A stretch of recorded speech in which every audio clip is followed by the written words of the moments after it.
Welcome to the Think Forward podcast, where we speak with futurists, innovators, and big thinkers. Come along with your host, Steve Fisher, and explore the future together. Welcome back to Foundations in Foresight, a Think Forward series. I'm Steve Fisher, and today marks an important milestone in our journey together. We've completed 20 episodes focused on practical applications of foresight, and it's time to pause, reflect, and integrate what we've learned. Over these past 20 episodes, we've moved from theory to practice, from understanding to action. We've explored how to build vivid future worlds, develop resilient strategies, and apply foresight tools to both organizational challenges and personal navigation.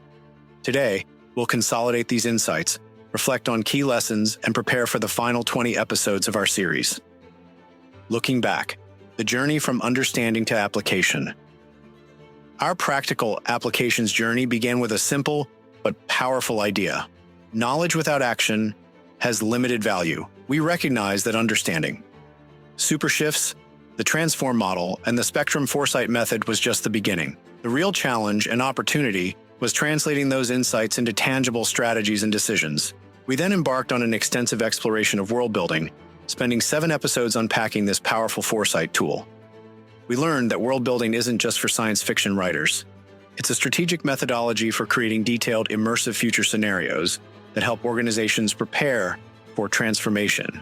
Remember how we started with the foundations of future worlds, learning to construct believable scenarios grounded in emerging trends and signals? We then explored how to map complex systems, design physical and digital infrastructures, craft future cultures and societies, and imagine daily life experiences that make abstract futures tangible and relatable. We examined tools and techniques for bringing these worlds to life through artifacts, from mock products and advertisements to simulated news headlines and organization charts. And perhaps most importantly, we learned how to bridge the gap between fiction and strategy, extracting practical insights from our speculative worlds and translating them into actionable plans. From there, we expanded our practical toolkit, exploring scenario planning methodologies, backcasting techniques, and approaches for developing future-proof strategies that perform well across multiple possible futures. We examined how specific super shifts might impact organizations and how foresight can fuel breakthrough innovation. We then shifted focus to implementation, discussing how to build future-ready teams, embed the future's operating system into organizations, measure the return on investment from foresight work, and communicate complex futures insights in ways that drive action rather than confusion. Most recently, we've explored the leadership and personal dimensions of foresight, examining the qualities needed to lead through super shift disruption and applying foresight frameworks to personal planning and development.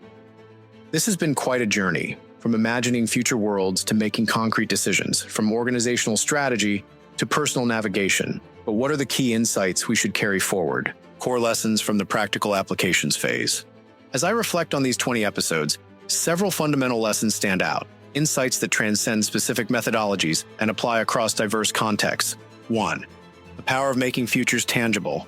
Perhaps the most striking lesson is how much more effective foresight becomes when we make abstract futures concretely imaginable. Whether through detailed world building, day-in-the-life narratives, or tangible artifacts from the future, transforming distant possibilities into vivid experiences dramatically enhances engagement and action. When futures feel real, when we can imagine ourselves living and working within them, our capacity to prepare thoughtfully expands. We move from intellectual awareness to emotional and practical engagement. The futures we can see and feel become the futures we can effectively prepare for. This tangibility isn't just about communication, though it certainly enhances how we share futures insights with others.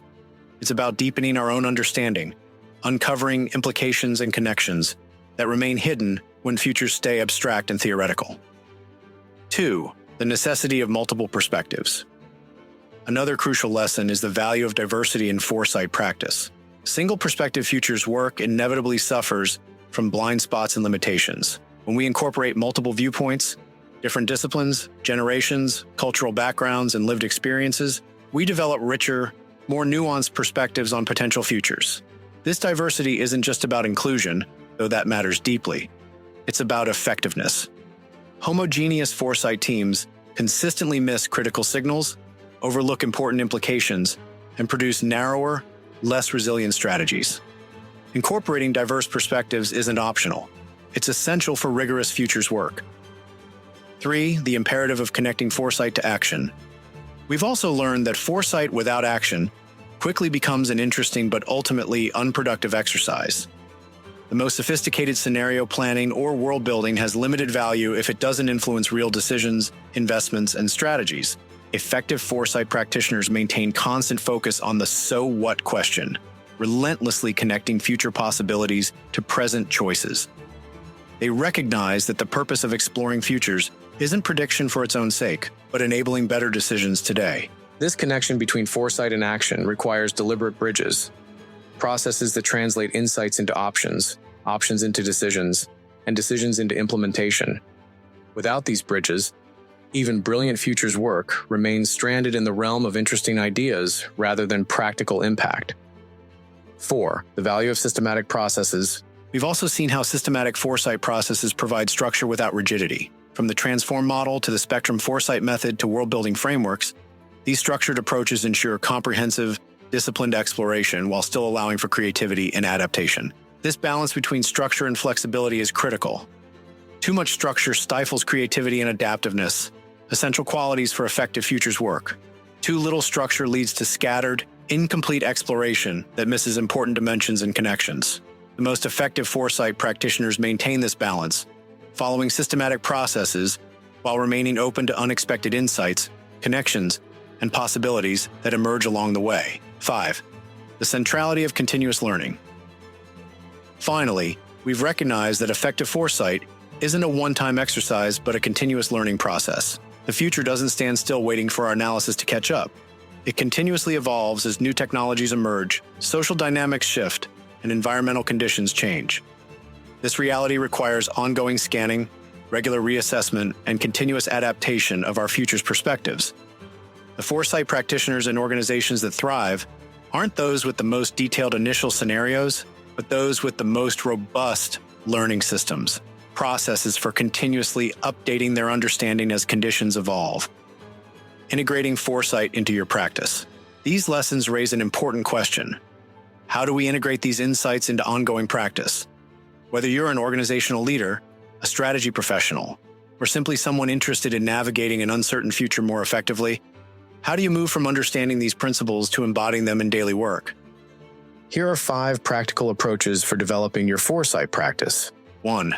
Start small but consistent. Rather than attempting massive foresight initiatives immediately, begin with manageable practices integrated into existing routines. Perhaps a 30-minute weekly scanning session to identify emerging signals, or a monthly future implications discussion in team meetings. These consistent small practices often yield greater results than occasional large-scale exercises. They build foresight muscle gradually while demonstrating practical value that can justify more substantial investments later. 2. Create tangible outputs. Transform abstract futures thinking into tangible artifacts that can be shared, discussed, and referenced. These might include visual scenario maps, future product prototypes, mock headlines from different futures, or day-in-the-life narratives.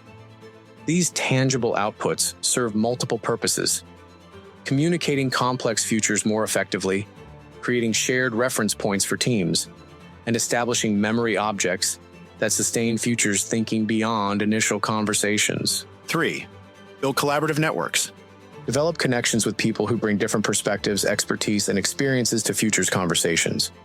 These might include colleagues from diverse disciplines, external partners with complementary viewpoints, or even informal networks across organizations or sectors. These collaborative relationships enrich your foresight practice while creating supportive communities that sustain futures thinking amid day-to-day pressures. 4. Connect to existing processes. Rather than treating foresight as a separate activity, integrate it into existing organizational processes, strategic planning, innovation development, risk management, or employee development. This integration ensures that futures insights directly influence decisions rather than living in parallel universes. It also provides natural venues for futures thinking without requiring entirely new initiatives or resources. 5. Reflect and adapt regularly. Schedule deliberate reflection points to assess what's working in your foresight practice, what isn't, and how it might evolve. What signals are you catching or missing? What future possibilities deserve deeper exploration? How effectively are insights translating to action? These reflection moments ensure your foresight practice remains relevant, effective, and adapted to your specific context and needs. Personal reflection exercise. Before we look ahead to our next 20 episodes, I'd like to invite you into a brief reflection exercise, a chance to integrate what we've explored in ways relevant to your specific situation. Take a few minutes to consider these questions. Of all the practical applications we've explored, which resonates most strongly with your current context and needs? Is it world building, scenario planning, leadership development, or personal foresight?